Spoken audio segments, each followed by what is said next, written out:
श्रीरामचंद्रा करुणा समुद्रा, ध्यातो तुझी राजसयोग मुद्रा, नेत्री नये रे तुझ वीण निद्रा, कै भेटसी बा मजला सुभद्रा. काकभूषुंडी महाराजांनी गरुडाला सांगितलेल्या रामायणाचा तिसरा भाग आता आपण श्रवण करूया. श्रीहरीच्या मायाद्वारा निर्मित दोष आणि गुण श्रीहरीच्या भजनाविना जात नाहीत. मनात असा विचार करून सर्व कामनांचा त्याग करून श्रीरामजींचे भजन केले पाहिजे. हे पक्षीराज गरुडा, त्या कलिकालात मी बरीच वर्षे अयोध्येत राहिलो. एकदा तेथे दुष्काळ पडला, तेव्हा मी विपत्तीत सापडून विदेशात निघून गेलो. हे सर्पाचे शत्रू गरुडजी, ऐका. मी दीन, मलिन, दरिद्री आणि दुःखी होऊन उज्जैनला गेलो. काही काळ ते निघून गेल्यानंतर काही संपत्ती मिळवून पुन्हा मी तेथेच भगवान शंकरांची आराधना करू लागलो. एक ब्राह्मण वेदविधान सदैव शिवजींची पूजा करीत होते. त्यांना दुसरे काही काम नव्हते. ते परम साधू आणि परमार्थाचे ज्ञाते होते. ते शंकराचे उपासक होते, परंतु श्रीहरीची निंदा करणारे नव्हते. मी कपटपूर्वक त्यांची सेवा करीत असे. ब्राह्मण फारच दयाळू आणि नीतिमान होते. हे स्वामी, बाहेरून नम्र पाहून ब्राह्मण मला पुत्राप्रमाणे मानून शिकवित होते. त्या ब्राह्मण श्रेष्ठांनी मला शिवजींचा मंत्र दिला आणि अनेक प्रकारचा शुभ उपदेश केला. मी शिवजींच्या मंदिरात जाऊन मंत्र जपत असे. माझ्या अंतःकरणात दंभ आणि अहंकार वाढला होता. मी दुष्ट, नीच जातीच्या आणि पापमय मलिन बुद्धीचा मोहवश श्रीहरीच्या भक्तांना आणि द्विजांना पाहताच पेटून उठत असे आणि विष्णू भगवंताचा द्रोह करीत होतो. गुरुजी माझे आचरण पाहून दुःखित व्हायचे. ते मला नेहमीच चांगल्या प्रकारे समजावीत असत, परंतु मी नेहमीच समजून घेत नसे. उलट मला अत्यंत क्रोध उत्पन्न होत असे. ढोंगी मनुष्याला नीती कधी चांगली वाटते का? एकदा गुरुजींनी मला बोलावले आणि अनेक प्रकारे पारमार्थिक नीतीची शिकवण दिली की हे पुत्रा, शिवजींच्या सेवेचे हेच फल आहे की श्रीरामजींच्या चरणी प्रगाढ भक्ती व्हावी. हे तात, शिवजी आणि ब्रह्माजीसुद्धा श्रीरामजींना भजतात. मग नीच मनुष्याची तर काय गोष्ट. ब्रह्माजी आणि शिवजी ज्यांच्या चरणाचे प्रेमी आहेत, अरे अभागी, त्यांच्याशी दोह करून तू सुखी होशील का? गुरुजींना शिवजींनी हरीचा सेवक म्हटले. हे ऐकून हे पक्षीराज, माझे हृदय पेटून उठले आणि नीच जातीत मी विद्या मिळवून असा झाला होतो की जसा दूध पाजल्याने सर्प होतो. अभिमानी, कुटील, दुर्भागी आणि कुजाती मी दिवस रात्र गुरुजींशी द्रोह करीत असे. गुरुजी अत्यंत दयाळू होते. त्यांना थोडासा क्रोध उत्पन्न होत नव्हता. मी द्रोह करीत असलो तरीही ते पुन्हा पुन्हा मला उत्तम ज्ञानाची शिकवण देत होते. नीच माणूस ज्यांच्यापासून मोठेपण मिळवतो तो सर्वप्रथम त्यालाच मारून टाकतो, त्याचाच नाश करतो.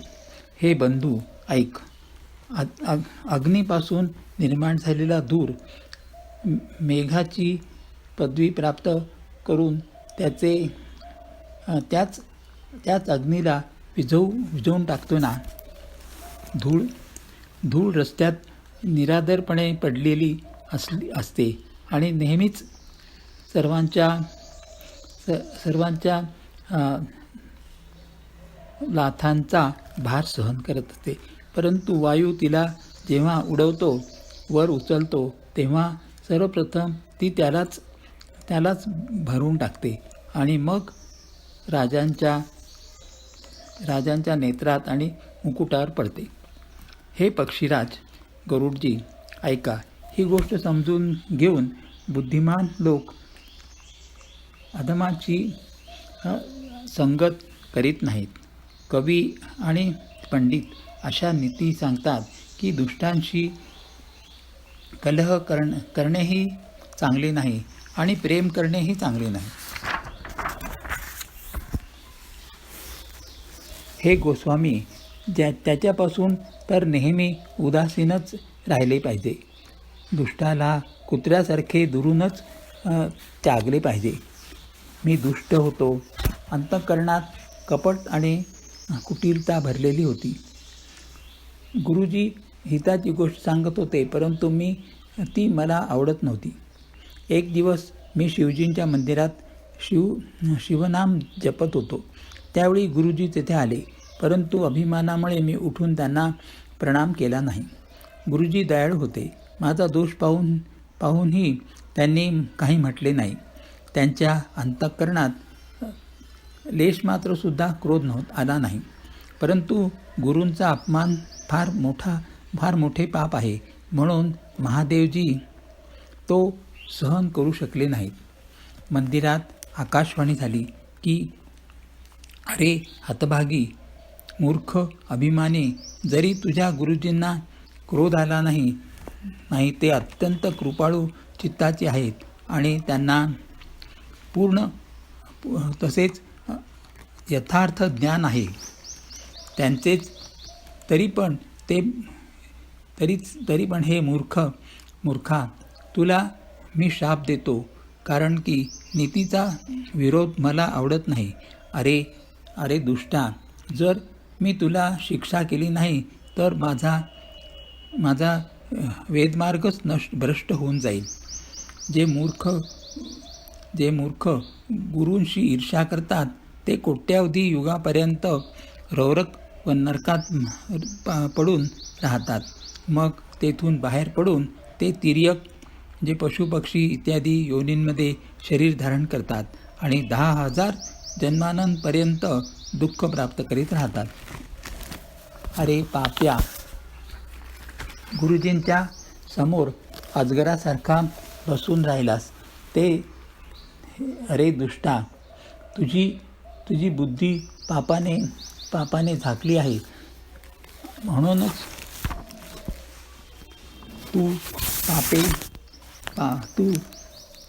तू सर्प होऊन जा. आणि अरे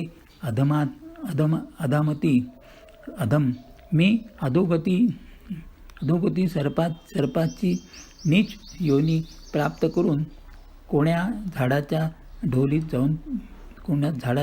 जाऊन राहा. शिवजींचा भयानक शाप ऐकून गुरुजींनी हाहाकार केला. मला थरथर कापत असलेले पाहून त्यांच्या अंतःकरणात फार उद्विग्नता उत्पन्न झाली. प्रेमसहित दंडवत करून ते ब्राह्मण शिवजीसमोर हात जोडून माझ्या भयंकर गतीचा विचार करून गदगद वाणीने विनंती करू लागले. गुरुजी म्हणाले, हे मोक्ष स्वरूप विभू, व्यापक ब्रह्म आणि वेदस्वरूप ईशान्य दिशेचे ईश्वर, तसेच सर्वांचे स्वामी श्री शिवजी, मी आपल्याला नमस्कार करतो. निजस्वरूपी स्थित, अर्थात मायाविरहित, माईक गुणांनी रहित, भेदरहित, इच्छारहित आणि चेतन आकाशरूप, तसेच आकाशालाच वस्त्र रूपाने धारण करणारे दिगंबर अथवा आकाशालाही आच्छादित करणारे आपल्याला मी भजतो. निराकार ओंकाराचे मूळ तुरीय वाणी नाग आणि इंद्रियातीत कैलासपती विकराल महाकालाचेही काळ कृपाळू गुणधाम संसारातील असणाऱ्या आपणास परमेश्वरास मी नमस्कार करतो. हे हिमालयासारखे गौरवर्ण तसेच गंभीर आहात. आपण हिमालयासारखे गौरवर्ण तसेच गंभीर आहात. आपल्या शरीरात कोट्यावधी कामदेवांची ज्योती आणि शोभा आहे. आपल्या मस्तकावर सुंदर नदी गंगामाता विराजमान आहे.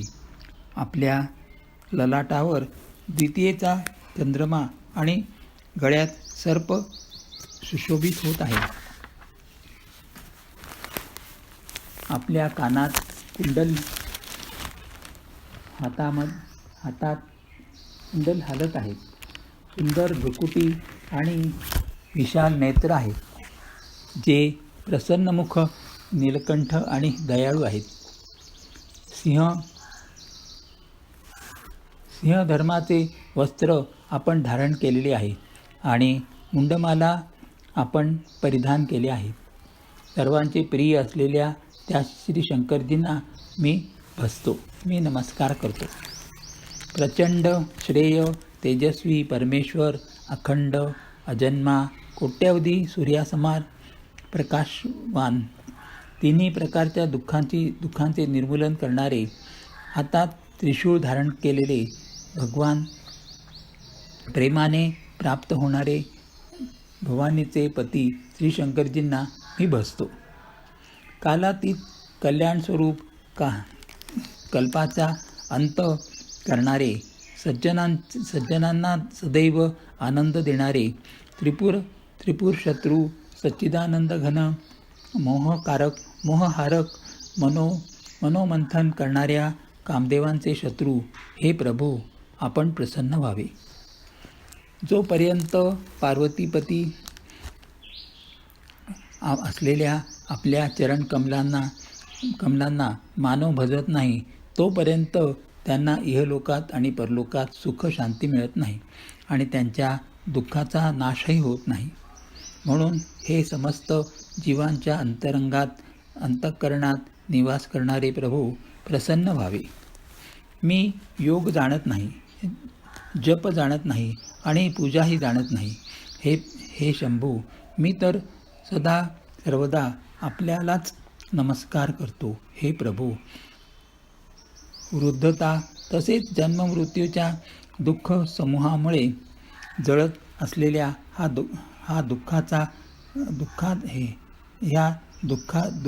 दुःखापासून रक्षण करावे. या दुःखापासून रक्षण करावे. हे ईश्वर, हे शंभू, मी आपणाला नमस्कार करतो. भगवान रुद्रांच्या स्तुतीचे हे अष्टक त्या शंकरजींच्या तृप्तीसाठी, प्रसन्नतेसाठी ब्राह्मणाकडून म्हटले गेले.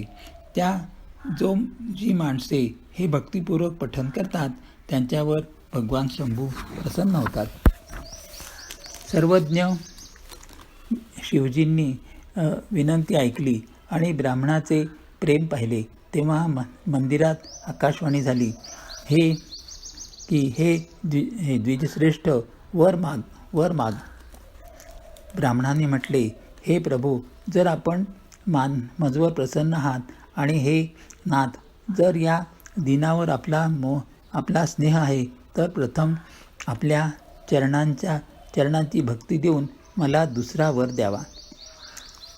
हे प्रभू, हा अज्ञानी जीव आपल्या मायेला वश होऊन निरंतर भटकत फिरतो आहे. हे कृपा सिंधू भगवान, त्याचेवर क्रोध करू नका. हे दिनावर दया करणारे कल्याणकारी शंकरजी, आता याचेवर कृपाळू व्हा, कृपा करा. ज्या योगे हे नाथ थोड्याशा वेळात याचेवर शापानंतर अनुग्रह व्हावा. हे कृपानिधान आता तेच करावे ज्या योगे ह्याचे परम कल्याण होईल.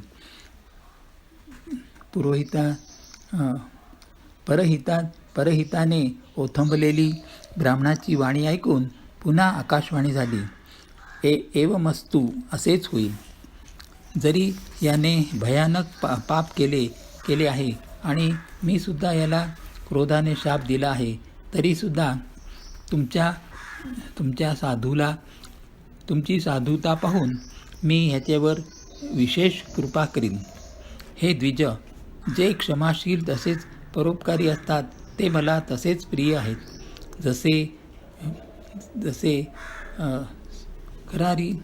जसे श्रीरामचंद्रजी आहेत. हे द्विज, माझा शाप व्यर्थ जाणार नाही.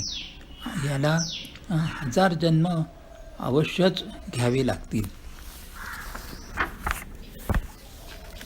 परंतु जन्म आणि मृत्यू यामध्ये जे दुस्सह दुःख होते ते दुःख याला थोडेही व्यापणार नाही आणि कोणत्याही जन्मात याचे ज्ञान मिटणार नाही.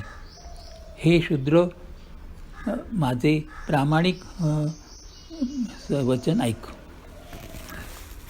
प्रथम तर तुझा जन्म श्री रघुनाथजींच्या पुरीमध्ये होईल. मग तू माझ्या सेवेमध्ये मन लावशील. पुरीचा प्रभाव आणि माझ्या कृपेने तुझ्या अंतःकरणात रामभक्ती उत्पन्न होईल. हे बंधू, आता माझे सत्य वचन ऐक. द्विजांची सेवा हेच परमेश्वराला प्रसन्न करणारे व्रत आहे. आता कधी ब्राह्मणांचा अपमान करू नकोस. संतांना अनंत भगवंता समान जाण. इंद्राचे वज्र, माझे विशाल त्रिशूळ, काळाचा दंड आणि श्रीहरींचे विक्राळ चक्र ह्यानेही जो मरत नाही तोही विद्रोहरूपी अग्नीने भस्म होऊन जातो. असा विवेक मनात ठेव. मग तुझ्यासाठी जगतात काहीही दुर्लभ राहणार नाही. माझा आणखी एक आशीर्वाद आहे की तुझी सर्वत्र अबाध गती राहील. अर्थात जेथे जाण्याची इच्छा करशील तेथे विना प्रतिबंध जाऊ शकशील. आकाशवाणीद्वारा शिवजींचे वचन ऐकून गुरुजी हर्षित होऊन प्रसन्न हो, असेच हो असे म्हणून मला बरेच समजावून आणि शंकरजींचे चरण हृदयात धारण करून आपल्या घरी गेले. काळाच्या प्रेरणेने मी विंध्याचल येथे जाऊन सर्प झालो. मग काही काळ निघून गेल्यावर बिना परिश्रम मी त्या शरीराचा त्याग केला. हे हरिवाहन, मी जे शरीर धारण करीत असे त्याचा विना परिश्रम असा त्याग करीत असे, जसे मनुष्य जुने वस्त्र टाकून देऊन नवीन वस्त्रे धारण करतो. शिवजींनी वेद मर्यादेचे रक्षण केले आणि मला क्लेशही झाले नाहीत. अशा प्रकारे हे पक्षीराज, मी अनेक शरीरे धारण केली परंतु माझे ज्ञान गेले नाही. निरर्थक योनी, देवता किंवा मनुष्य जे शरीर मी धारण केले करीत असे तेथे त्या शरीरात मी श्रीरामजींचे भजन चालू ठेवीत असे. अशा प्रकारे मी सुखी झालो. परंतु एक गोष्ट मला टोचत राहिली. गुरुजींच्या कोमल सुशील स्वभावाने मला निरंतर स्मरण राहील. गुरुजींच्या कोमल सुशील स्वभावाचे मला निरंतर स्मरण राहिले. अर्थात मी अशा कोमल स्वभावी दयाळू गुरुजींचा अपमान केला हे दुःख मला कायमचे टोचत राहिले. मला अंतिम शरीर ब्राह्मणाचे मिळाले. पुराण आणि वेद सांगतात की हे देवांनाही दुर्लभ आहे. मी त्यावेळी सुद्धा ब्राह्मण शरीरातसुद्धा बालकात मिसळून खेळत असे. तेव्हा श्री रघुनाथजींच्याच सर्व क्रिया करीत असे. मला समजू लागल्यावर पिताजी मला शिकवू लागले. मी समजून घेत असे आणि विचार करीत असे, परंतु शिकणे मला आवडत नसे. माझ्या मनातील सर्व वासना समाप्त झाल्या. केवळ श्रीरामजींच्या चरणी लगन लागून राहिले, प्रेम लागून राहिले. हे गरुडजी, सांगा, असा कोण अभागी असेल की जो कामधेनूचा त्याग करून गाढवीची सेवा करेल? प्रेमात मग्न राहिल्यामुळे मला काहीही आवडत नसे. वडील शिकवून थकले. मला माता पिता जेव्हा कालवश झाले तेव्हा भक्तांचे रक्षण करणाऱ्या श्रीरामजींचे भजन करण्यासाठी मी वनात निघून गेलो. वनात जिथे मुनीश्वरांचे आश्रम दिसत तेथे जाऊन त्यांना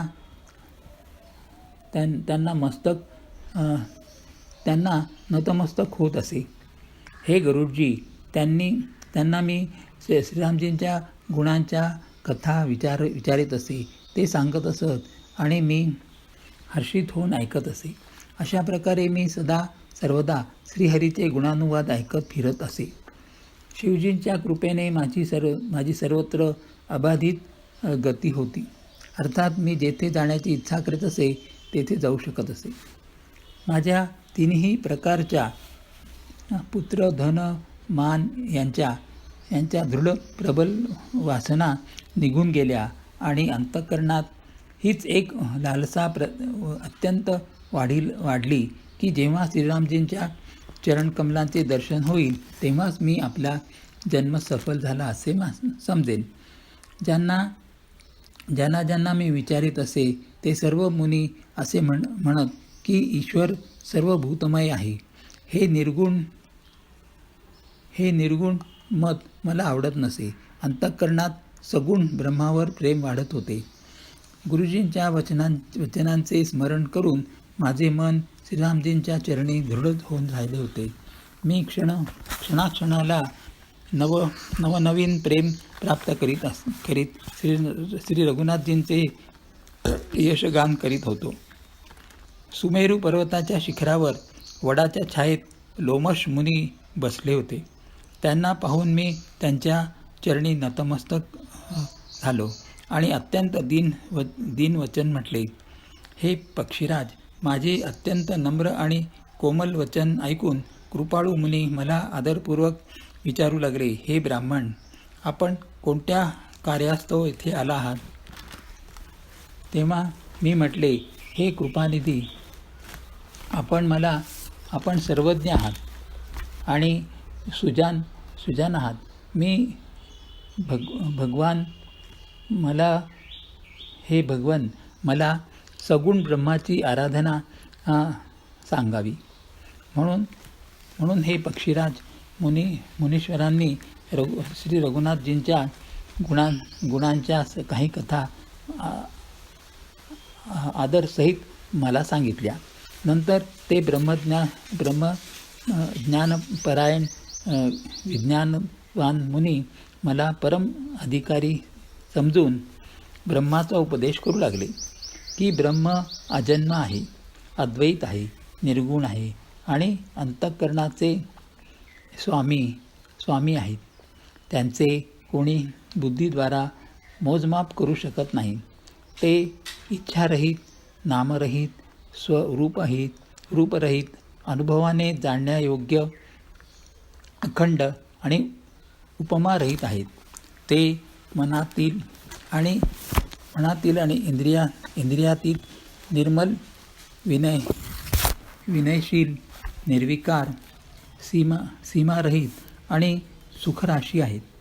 वेद जसे सांगतात की तेच तू आहेस, तत्त्वमसि. जल आणि जलाचे तरंग यांच्यामध्ये त्यांच्यात आणि तुझ्यामध्ये कोणताही भेद नाही. प्रमाणे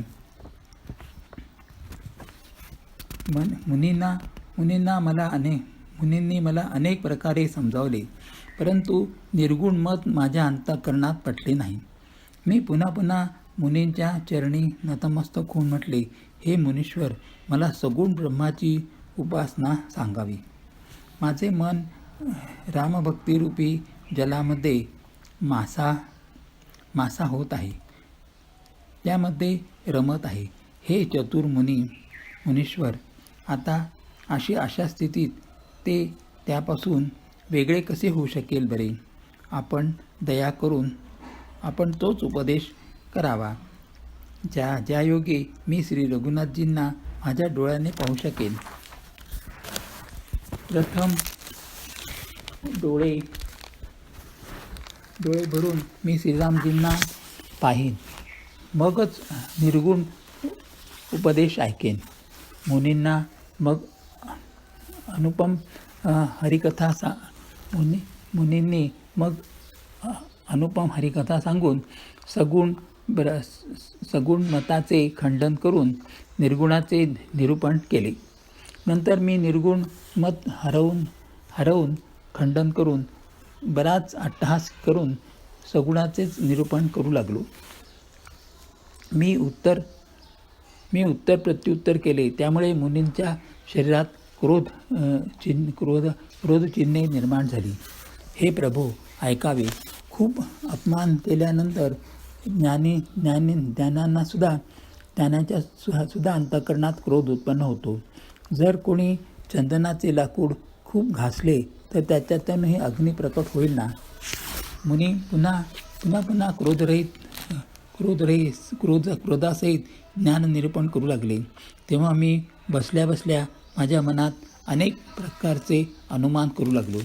द्वैतबुद्धी विना क्रोध कसा आणि अज्ञानाविना द्वैतबुद्धी कशी असू शकेल? मायेला वश राहणारा परिच्छिन्न जड जीव काय ईश्वरासमान होऊ शकतो का? सर्वांचे हित इच्छिणाऱ्याने कधी त्यांना दुःख होऊ शकते का? ज्यांच्याजवळ परीच आहे त्यांच्याजवळ दारिद्र्य राहू शकते का? दुसऱ्याशी द्रोह करणारे निर्भय होऊ शकतात का? आणि कामी कलंकरहित राहू शकतो का? ब्राह्मणाचे वाईट केल्याने वंश राहू शकतो का? स्वरूपाची ओळख आत्मज्ञान झाल्यानंतर आसक्तीपूर्वक कर्म होऊ शकते का? दुष्टाच्या संगतीने कोणाला सुबुद्धी उत्पन्न झाली आहे का? परस्त्रीगामी उत्तम गती पाहू शकतो का? हे सर्व अशक्यच आहे ना. परमात्म्याला जाणणारे कधी जन्म मरणाच्या फेऱ्यात सापडू शकतील का? भगवंताची निंदा करणारे कधी सुखी होऊ शकतात का?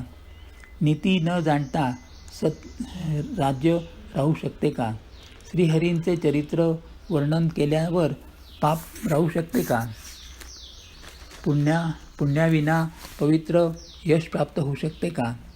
परम पाप नसल्यावरही कोणाला अपयश मिळू शकते का? ज्याचा महिमा वेद संत आणि पुराण गातात त्या हरिभक्ती समान दुसरा काही लाभ असू शकतो का? हे बंधू, जगतात यासारखी दुसरी कोणती हानी आहे की मनुष्याचे शरीर मिळूनही श्रीरामजींचे भजन होऊ नये? चुगलखोरी सारखे दुसरे कोणते पाप आहे का? आणि हे गरुडजी, दयेसारखा दुसरा कोणता धर्म आहे का? अशा प्रकारे असंख्य युक्तिवाद माझ्या मनात येत होते आणि मुनींचा उपदेश आदरपूर्वक ऐकत नव्हतो. जेव्हा मी पुन्हा सगुण पक्ष स्थापित केला तेव्हा मुनींनी क्रोधयुक्त वचन उद्गारले. ते म्हणाले, अरे मूर्खा, मी तुला सर्वोत्तम शिकवण देत आहे, तरीही तू ती मानत नाहीस आणि अनेक उत्तरे प्रत्युत्तरे देत प्रस्तुत करतोयस. माझ्या सत्य वचनावर विश्वास ठेवीत नाहीस. कावळ्यासारखा सर्वांना भीतोस. अरे मूर्खा, तुझ्या अंतःकरणात स्वतःच्या पक्षाचा अतिशय हट्ट आहे. म्हणून तू ताबडतोब चांडाळ पक्षी कावळा होऊन जा. मी आनंदाने मुनीचा शाप शिरसावंद्य केला, त्यामुळे मला काही भयही वाटत नाही आणि दीनताही आली नाही. नंतर मी ताबडतोब कावळा झालो. मग मुनींच्या चरणी नतमस्तक होऊन आणि रघुकुल शिरोमणी श्रीरामजींचे स्मरण करून मी हर्षित होऊन उडालो. शिवजी म्हणतात, हे उमा, जे श्रीरामजींच्या चरणांचे प्रेमी आहेत आणि काम, अभिमान तसेच क्रोध यांनी रहित आहेत, ते जगताला आपल्या प्रभूंनी भरलेले पाहतात. मग ते कोणाशी वैर कसे करतील बरे? काकभूषुंडीजींनी म्हटले, हे पक्षीराज गरुडजी, ऐका. यामध्ये ऋषींचा काहीही दोष नव्हता. रघुवंशाचे विभूषण श्रीरामजीच सर्वांच्या हृदयात प्रेरणा करणारे आहेत. कृपासागर प्रभूंनी मुनींच्या बुद्धीला भारावून माझ्या प्रेमाची परीक्षा त्यांनी घेतली. मला मन, वचन आणि कर्माने जेव्हा प्रभूंनी आपला दास जाणले, तेव्हा भगवंतांनी मुनींची बुद्धी पुन्हा पालटवली. ऋषींनी माझा महान पुरुषासारखा स्वभाव, धैर्य, अक्रोध, विनय इत्यादी आणि श्रीरामजींच्या चरणी विशेष विश्वास पाहिला. तेव्हा मुनींनी अत्यंत दुःखाने पुन्हा त्यांना पश्चाताप करून मला आदरपूर्वक बोलावले. त्यांनी अनेक प्रकाराने माझे समाधान केले आणि मग हर्षित होऊन मला राममंत्र दिला. कृपानिधान मुनींनी मला बालकरूप श्रीरामांचे ध्यानाचा विधी सांगितला. सुंदर आणि सुख देणारे हे ध्यान मला फारच आवडले. ते ध्यान मी आपल्याला पूर्वी सांगितले आहे. मनाने काही काळपर्यंत मला तिथे आपल्याजवळ ठेवून घेतले. तेव्हा त्यांनी रामचरितमानस वर्णन केले. मला ही कथा आदरपूर्वक ऐकवून मग मुनी मला सुंदर वाणीने म्हणाले, हे तात, हे सुंदर आणि सुप्त आणि गुप्त रामचरितमानस मी शिवजींच्या कृपेने प्राप्त केले होते. तुला श्रीरामजींचा निजभक्त समजून मी तुला हे सर्व चरित्र विस्ताराने सांगितले आहे. हे तात, ज्यांच्या अंतःकरणात श्रीरामजींची भक्ती नाही, त्यांच्यापुढे हे कधीही सांगता कामा नये. मुनींनी मला अनेक प्रकारे समजावले, तेव्हा मी प्रेमाने मुनींच्या चरणी मस्तक नमविले. मुनीश्वरांनी आपल्या करकमलांनी माझ्या मस्तकाला स्पर्श करून हर्षित होऊन आशीर्वाद दिला की आता माझ्या कृपेने तुझ्या हृदयात सदैव प्रगाढ रामभक्ती वास करीत राहील. तू सदैव श्रीरामजींना प्रिय होशील आणि कल्याणरूप गुणधाम मानरहित इच्छानुसार रूप धारण करण्यात समर्थ इच्छामरणी होशील. तसेच ज्ञान आणि वैराग्याचे भांडार होशील. एवढेच नव्हे तर श्री भगवंताचे स्मरण करीत ज्या आश्रमात तू निवास करशील, तेथे एक योजन पर्यंत अविद्या, माया, मोह व्यापणार नाही. काल, कर्म, गुण, दोष आणि स्वाभाविक उत्पन्न होणारे कोणतेही दुःख तुझ्यावर कधीही आपला प्रभाव टाकणार नाही. अनेक प्रकारचे श्रीरामजींचे सुंदर रहस्य गुप्त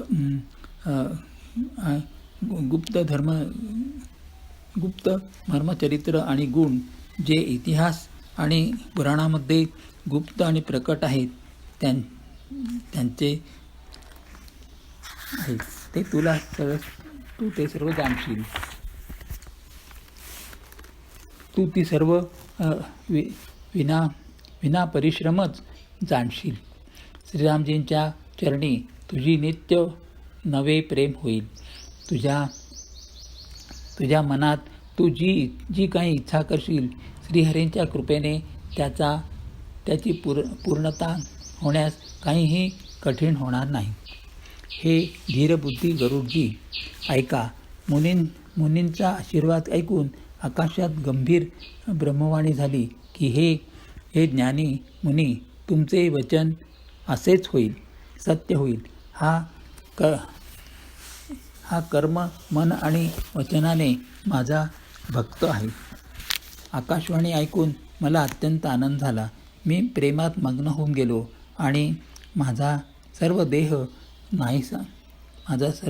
संदेह नाहीसा झाला. त्यानंतर मुनींना विनंती करून आज्ञा घेऊन आणि त्यांच्या चरणी पुन्हा मस्तक नमवून मी हर्षसहित या आश्रमात आलो.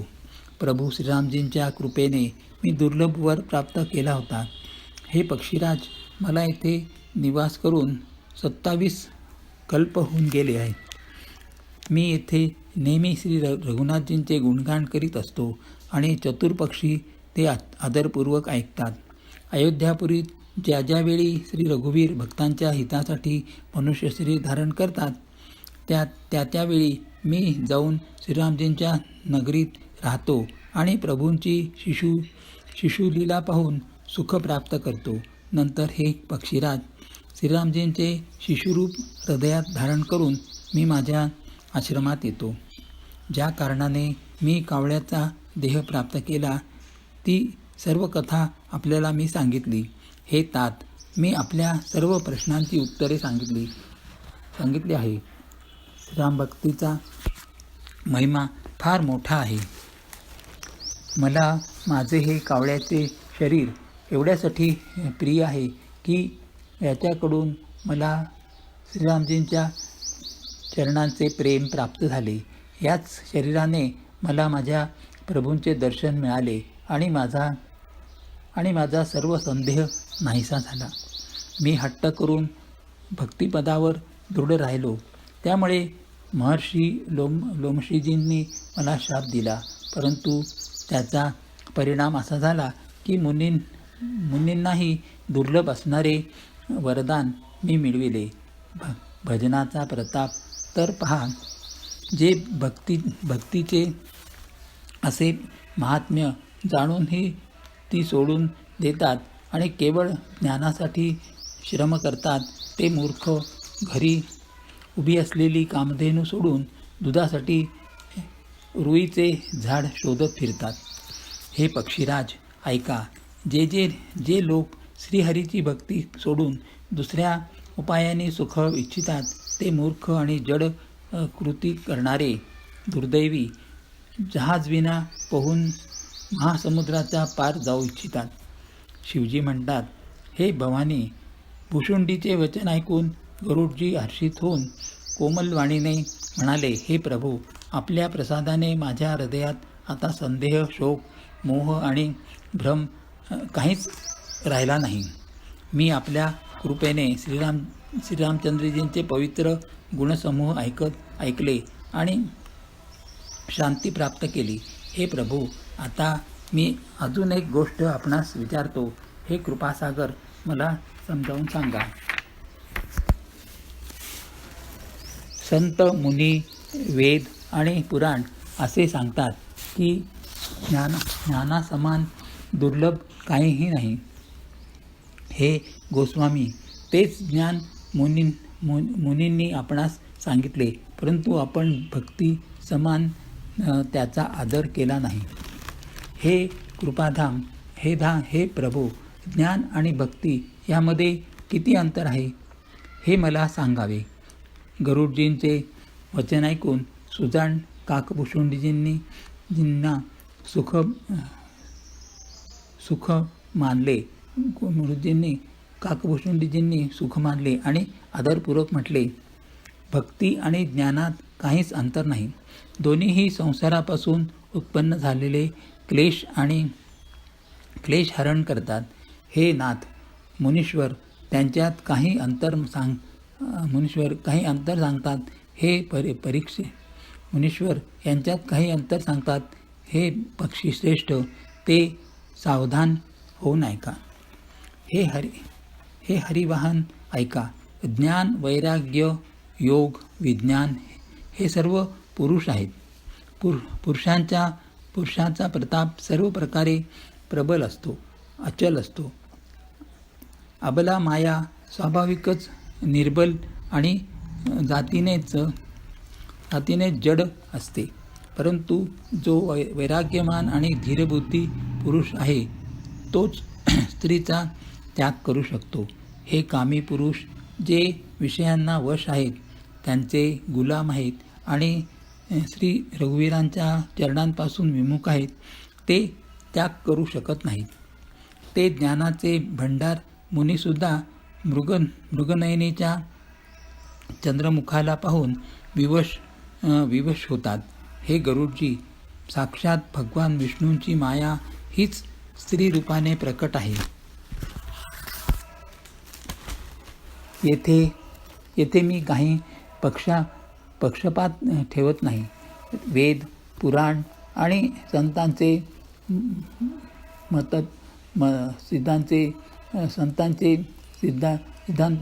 सिद्धांत सांगत आहे. हे गरुडजी, ही अनुपम रीत आहे की एकदा स्त्रीच्या रूपावर दुसरी स्त्री मोहित होत नाही. आपण ऐका. माया आणि भक्ती या दोन्ही स्त्री वर्णाच्या स्त्रीवर्णाच्याच आहेत. हे सर्वांना माहीत आहे. तरीही श्री रघुवीरांना भक्ती प्रिय आहे. माया बिचारी तर केवळ नाचणारी आहे. श्री रघुनाथजी भक्तीला विशेष अनुकूल आहेत. म्हणूनच माया तिला अत्यंत भीत असते. ज्याच्या अंतःकरणात उपमारहित आणि उपाधिरहित विशुद्ध रामभक्ती सदैव कोणत्याही बाधेविना वास करते. तिला पाहून माया संकोचित होते. तिचेवर ती आपला काहीही प्रभाव चालवू शकत नाही. जे विज्ञानी मुनी आहेत तेव्हा तेही सर्व सुखांचे खाण असलेल्या भक्तीचीच भावना याचना करतात. श्री रघुनाथजींचे हे रहस्य गुप्त वर्म कोणीही लवकर जाणू शकत नाही. श्री रघुनाथजींच्या कृपेने जो हे जाणतो त्याला स्वप्नातही मोह होत नाही. हे गरुडजी, ज्ञान आणि भक्तीचा आणखी एक भेद आहे, तो ऐका. जो ऐकण्याने श्रीरामजींच्या चरणी सदा अविच्छिन्न प्रेम निर्माण होईल. हे तात, ही अकथनीय कहाणी ऐका. ही फक्त समजूनच घेता येते, सांगितली जाता येत नाही. जीव ईश्वराचा अंश आहे, म्हणून तो अविनाशी, चेतन, निर्मल आणि स्वाभाविकच सुखराशी आहे. हे गोस्वामी, तो मायेला वशीभूत होऊन पोपट आणि वानर यांच्यासारखा आपोआपच बांधला गेला आहे. अशा प्रकारे जड आणि चेतनामध्ये गाठ पडली आहे. जरी ती ग्रंथी मिथ्याच आहे तरीही तिच्या सुटण्यामध्ये कठीणता आहे. तेव्हापासून जीव संसारी, जन्मणारा आणि मरणारा झाला. आता ही गाठ सुटत नाही आणि तो सुखी होत नाही. वेद आणि पुराणांनी अनेक उपाय सांगितले आहेत, परंतु ती ग्रंथी सुटत नाही. उलट अधिकाधिक गुंततच जाते. जीवाच्या अंतःकरणात अज्ञानरूप अहंकार विशेष रूपाने पसरलेला आहे. त्यामुळेच गाठ दिसतच नाही. मग सुटेल तरी कशी? जेव्हा जेव्हा केव्हा ईश्वर असा संयोग उपस्थित करतात तेव्हासुद्धा क्वचितच ती ग्रंथी सुटू शकते. श्रीहरीच्या कृपेने जर सात्विक श्रद्धारूपी सुंदर गायीने हृदयरूपी घटामध्ये येऊन वास केला, असंख्य जप तप व्रत यम आणि नियम इत्यादी शुभकर्म शुभधर्म आणि आचार जे श्रुतीने सांगितले आहेत, तसेच धर्माचरणरूपी हिरव्या तृणाला जेव्हा ती गाय चरेल आणि आस्तिक भावरूपी लहान वासराला पाहून ती पाणावेल, तेव्हा ती पाणावेल. निवृत्ती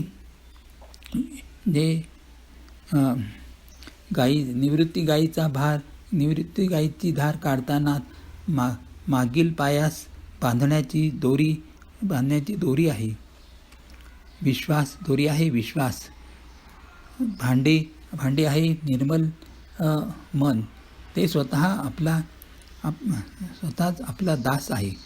आपण दूध काढणारा गवळी आहे. हे बंधू, अशा प्रकारे धर्माचारामध्ये प्रवृत्त झालेल्या सात्विकी वृद्धारूपी गायीपासून भाव निवृत्ती आणि वश केलेल्या निर्मल मनाच्या साह्याने परम धर्ममय दूध काढून ते निष्काम भवरूपी अग्नीवर चांगल्या प्रकारे उकळावे. नंतर क्षमा आणि संतोषरूपी वायूने ते थंड करावे आणि धैर्य तसेच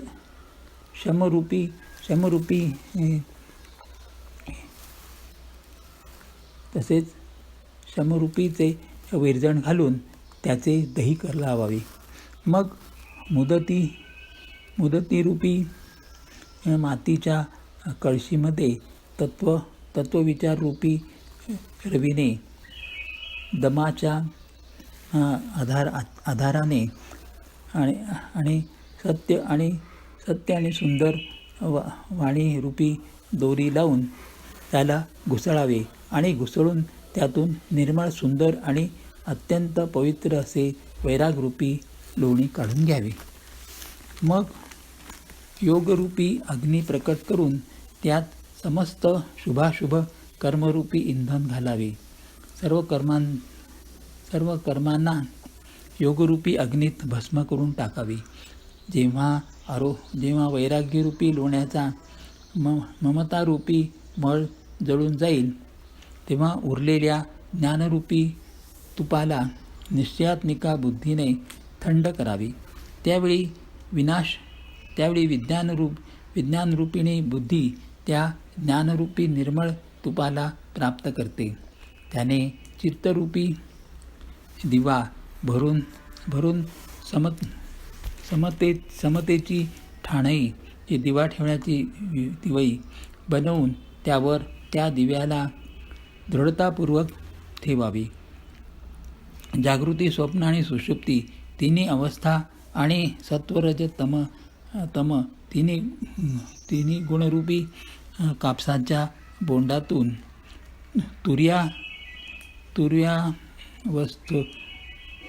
तुर्यावस्थरूपी रुईला काढून आणि नंतर ती वाळवून तिची सुंदर कडक वात बनवावी. अशा प्रकारे तेजाची राशी विज्ञानमय दीपक लावावा.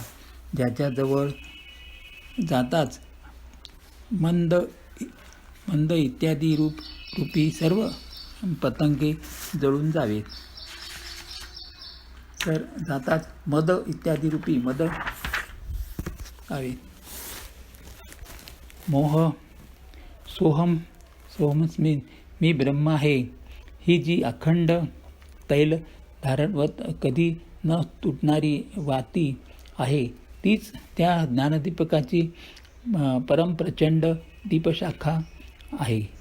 जेव्हा आत्मानुभवाच्या सुखाचा सुंदर प्रकाश पसरतो तेव्हा संसाराचा मूळ भेदरूप भ्रमाचा नाश होतो आणि महान प्रबल अशा अविद्येचा परिवार मोह इत्यादींचा अपार अंधकार नष्ट होतो.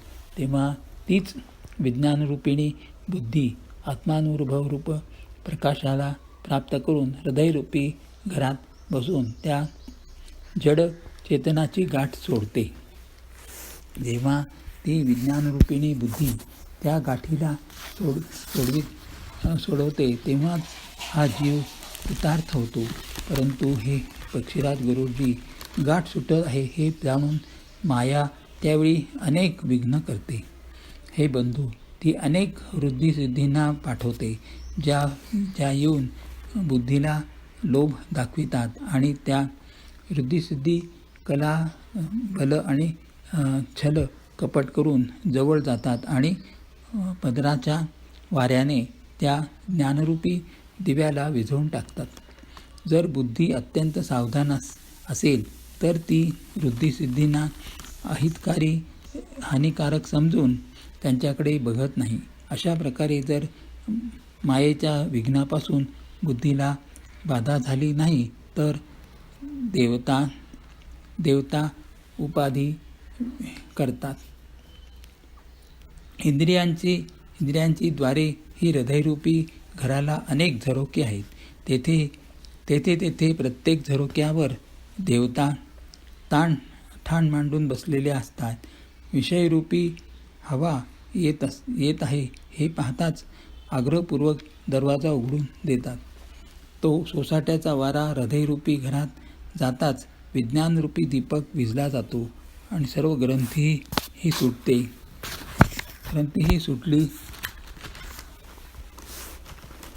सुटली नाही. तत्पूर्वी तो आत्मानुभव रूप प्रकाशसुद्धा समाप्त झाला.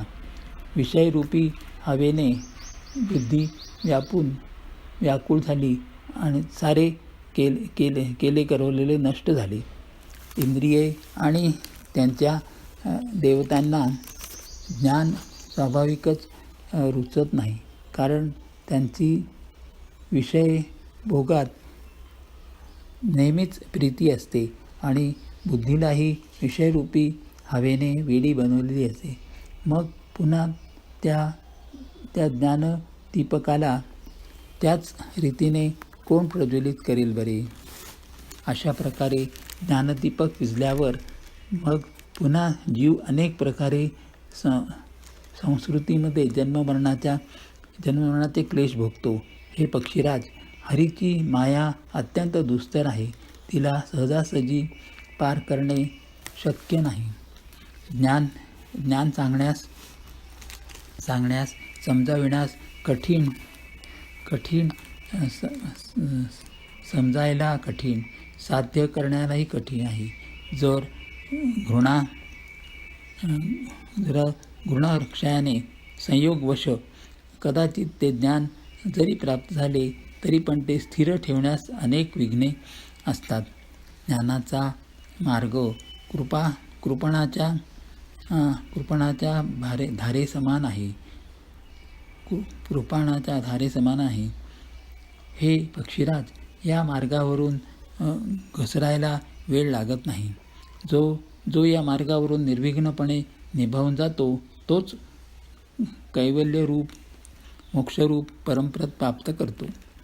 संत, पुराण, वेद आणि मंत्रतंत्र इत्यादी शास्त्र सर्व हे सांगतात की कैवल्यरूप परमपद अत्यंत दुर्लभ आहे. परंतु हे गोस्वामी, तीच अत्यंत दुर्लभ मुक्ती श्रीरामजींना भजण्याने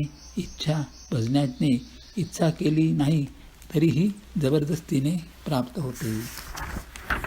हरि ओम तत्सत, हरि ओम तत्सत, हरि ओम तत्सत.